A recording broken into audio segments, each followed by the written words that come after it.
કેમ છો બધા મજામાં ને મજામાં થશો? અત્યારે વાગી ગયા 5 અને જવાનું થયું મારા બગસરા. હજુ તમારા ગોદરું કરતી હતી, ગોદરું હજુ પડી મૂક્યું. ગોદરું કરતાં કરતાં વાર જવું પડશે બગસરા. હવે બગસરા કેમ જવાનું છે એ તમે આગળ વિડીયોમાં બન્યા રહેજો.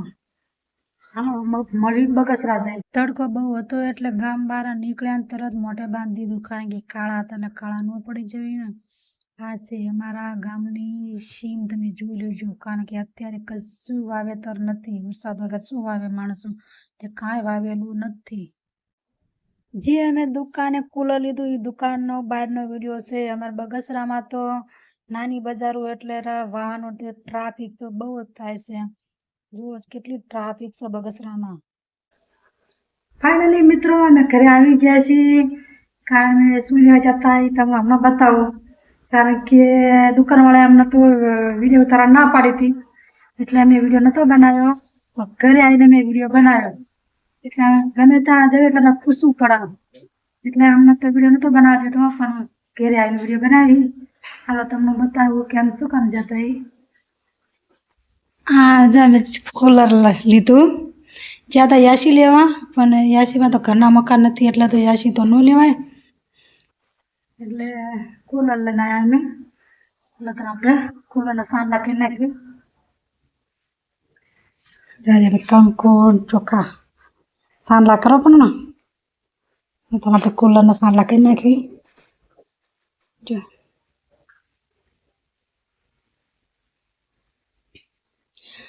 વિડીયો આપણે ના બનાવી દે એટલે આપણે ન બનાવી, ઘેરે આવીને બનાવી લ્યો. ના પાડી દુકાનવાળા કે અમે આગળ પૂછવું પડે, એટલે વિડીયો ના બનાવવા દીધો, ના બનાવ્યો.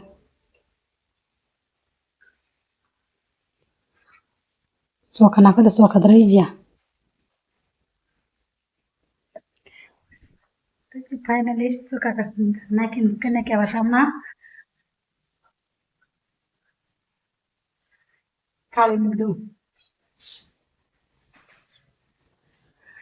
કારણ કે આજ તો ગરમી બહુ હતી, એટલે કંટાળીને ગોદડા કરતી હતી. તો એ ગયા બગસરા ચાલો ભાઈ યાસી લેવા દઉં, પણ યાસી લેવામાં ના ઠેકાણો પડ્યો, એટલે કુલર લઈને આવતા રહી.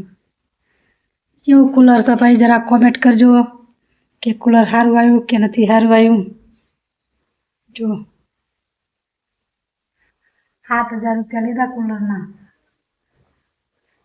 યાસીના હતા 30,000 રૂપિયા, 25,000 30,000 હતા. કુલરના હતા 7,000થી ચાલતા હતા, 5,000 7,000થી 30,000 વાળા હતા કુલર હતા.